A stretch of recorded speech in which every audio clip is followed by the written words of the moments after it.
kupitia mwenzetu ambaye tulikuwa naye. Bwana Yesu asifiwe.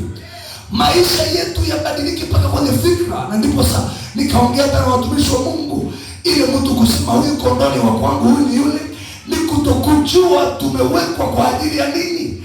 So kama nimewekwa kwa madhabahu hii, nimewekwa kwa ajili ya aliyeniweka, na anayekuja haji kwa ajili yangu, anakuja kwa ajili ya yule aliyeniweka. Kwa hiyo bosi wa yule anayekuja hapa ni yule aliyeniweka hapa, na suri. Bwana Yesu asifiwe. Niongee pole pole maana mama mchungaji yuko hapa.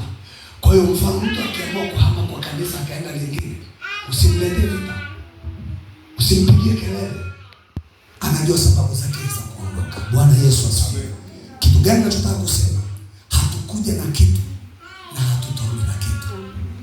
Mungu atakubariki, endelea kunyenyekea chini ya mkono wa Bwana. Mama Barongo ana kauli yake, anasemaga Mungu humwinua mnyonge kutoka mavumbini na kumketisha